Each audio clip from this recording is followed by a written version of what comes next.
I'm Carol McKown, and welcome to this episode of Raise the Bar. I'm so excited to have with me our Chief Technology Officer from Raise Energy Solutions, Tom Van Zeeland. Hi. Today, we are going to talk to entrepreneurs and business leaders about a holistic approach to business.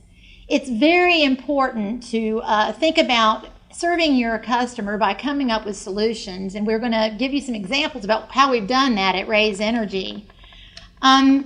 Tom, tell me first of all about what you see a holistic approach to business being. Sure. I think one of the things that makes us unique is that we do look at a holistic approach when we look at a business problems.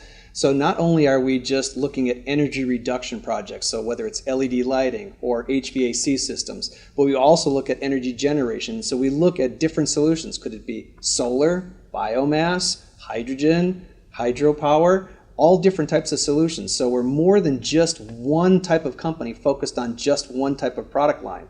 We look at what the optimal solution is for that company to reach their holistic approach to what they're doing for power usage and power energy savings and consumption.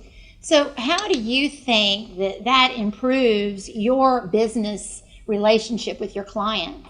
Well, I think because we're not just solely focused on trying to sell or push one type of product or one type of solution, we look at what the actual solution that's best for that client.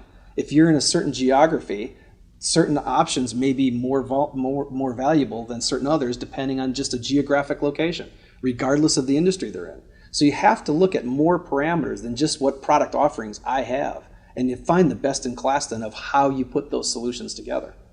Do you think that strengthens your relationship with that client, or is this a one-off thing? How do you see that working? Sure, absolutely, because not only do we just provide the products, but we also provide that consulting an advisory service. So we become integrally meshed in with what the process is for those executives as they're moving forward in not just now, but what they're doing also in the future, and then trying to find new technologies. So I understand totally where the management is going with that company, not just now to solve their immediate problem, but what are they going to do 2 years from now, 5 years from now? And then looking at getting technologies to start solving those problems, because It takes sometimes that long to get some of those technologies in place.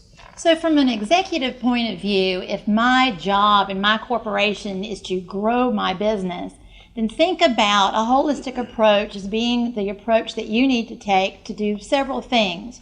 One, build a better relationship and a deeper relationship with the clients that you have. Two, come up with new innovations so that you can have this relationship extend on long term. You're not just selling them one product, you're selling them a solution. And three, become so intimately involved with that client that you know their needs, even before they know their needs. And then after that, you've got a win-win-win, because not only are you going to be able to add value to your client, you're going to be able to add value to your bottom line. Right. And I think that one last thing, though, is as a company, it also puts you in a position of being forethought of how do you keep innovating and bringing in new technologies so that you keep growing your business and expanding that to prosper, not only just your clients, but how do you expand it to other people that don't know about your services yet? Exactly. To be a corporation that operates with a holistic approach, that in itself is a differentiator. In our business, we come up against lighting companies, but that's all they do is lighting. Or a solar company. Tell the example about how having a holistic approach saves our clients money. Sure.